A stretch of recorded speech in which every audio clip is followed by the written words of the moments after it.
আসসালামু আলাইকুম, কেমন আছেন সবাই? আশা করি ভালো। আমিও আল্লাহর রহমতে ভালো আছি। আজকে আমি কথা বলবো আমার শশা ক্ষেতের কী কী সমস্যা আছে, কী কী কীটনাশক দিচ্ছে আজকে। আমি যদি পাতার নিচে দেখি তাহলে দেখতে পাচ্ছি অতিরিক্ত সাদামাছি আসছে। কেন শুধু 4 থেকে 5-6 দিন এরকম বেশ হয়েছে সাদামাছি এসে টালা গেছে এখানে। তো কিছু কারণ আপনার যদি শশা ক্ষেত টিকিয়ে রাখতেছেন তাহলে 4 থেকে 5 দিন পর পর কীটনাশক দিতে হবে, বাধ্যতামূলক, কিছু করার নেই। আপনারা যারা শশা ক্ষেত করছেন আপনাদের অবশ্যই 4 দিন পর পর কীটনাশক দিতে হবে। যদি না দেন তাহলে শশা ক্ষেত টিকে রাখা অনেক কষ্ট। দেখেন আমার এখানে সাদা মাছের কী অবস্থা। একটু লেট করছি 2 থেকে 3 দিন, সাদা মাছের ঠেলা গেছে আসে। তো আজকে কি কী কীটনাশক দিব নিয়ে কথা বলবো, আর আপনাদের কী কী কীটনাশক দেওয়া উচিত। সাদা মাছির এই শশার মেন সমস্যা হচ্ছে সাদামাছি, থ্রিপস আর হচ্ছে ডাউন মিল্ডিউ।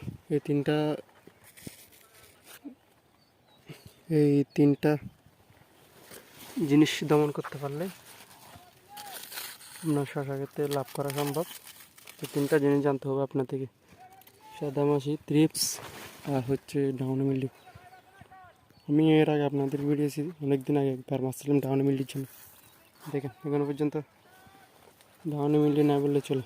আমি যদি আপনাদের থেকে একটা গাছেও ডাউন মিল্ডিউ নেই, আপনারা চাইলে ভিডিওগুলো দেখতে পারেন। ডাউন মিল্ডির জন্য গাছ আসবে, অনেক কিছু, অনেক ভালো গাছ আসবে। যদি দেখেন এখানে ডাউন মিল্ডিউর পরিমাণ একেবারে না বললে চলে। তো আমি এর আগে ভিডিও দিয়েছিলাম ডাউন মিল্ডিউর, আপনারা চাইলে গিয়ে দেখতে পারেন। তো আজকে কী কীটনাশক দিব এ নিয়ে কথা বলবো। আমি যদি আপনাদেরকে দেখাই, কিছু করার না ভাই, যদি শশা ক্ষেত সুন্দর রাখতেছেন তাহলে কীটনাশক দিতে হবে 4 দিন পর পর, কিছু করার নেই। আমি প্রথমে দিচ্ছি হচ্ছে শাটডাউন। এটা ল্যামডা সাইলোথিন প্লাস থাইমোথেক্সাম। এটা হচ্ছে সাদা মাছের জন্য কিছু, এটা আপনারা দিতে পারেন এই 10 লিটার পানিতে 5 মিলি করে। আর এটা হচ্ছে সাকসেস, এটা স্পোনোসেট। এটা ট্রিপসের জন্য অত্যন্ত ভালো কাজ করে, আপনারা চাইলে এটাও দিতে পারেন। আর এটা হচ্ছে ফেগাসাস, এটা দেওয়ার, এটা সাদা মাছের জন্য। কেন একটা দিচ্ছি সাদা মাছে, এটা দেওয়ার কারণ হচ্ছে সাদা মাছের ডিম যেগুলো আছে সেগুলো নষ্ট করে ফেলে এই কীটনাশকটা। কীটনাশক দেওয়ার সময় অবশ্যই কীটনাশকগুলো ভালো করে জেকে নেবেন যাতে কেমিক্যালগুলো ভালো করে মিশ্রণ হয়। আপনারা চাইলে এটাও দিতে পারেন। আর দিচ্ছে হচ্ছে কেমাইট, এটা লাল মাকড়ের জন্য। এই ফ্যাগাসাসটা লাল মাকড়েরও কাজ করে, এটা চাইলে এটাও দিতে পারেন। আর দিচ্ছে হচ্ছে ক্যাপসার, মিটাক্লোরোপিড আর রেমাউকিন বেঞ্জেট।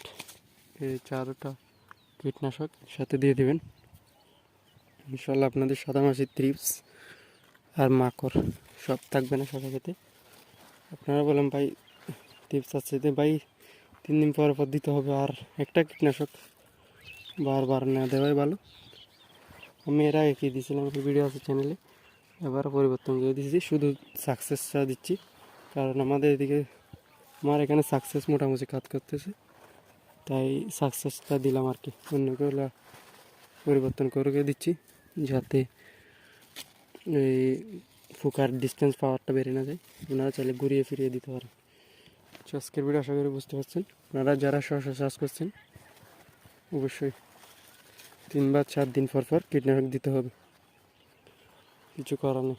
কারণ এখন গরম এর সিজন আসতেছে, এখন থ্রিপসের পরিমাণ অতিরিক্ত বেড়ে যাবে, সাদা মাছের পরিমাণ অতিরিক্ত বেড়ে যাবে।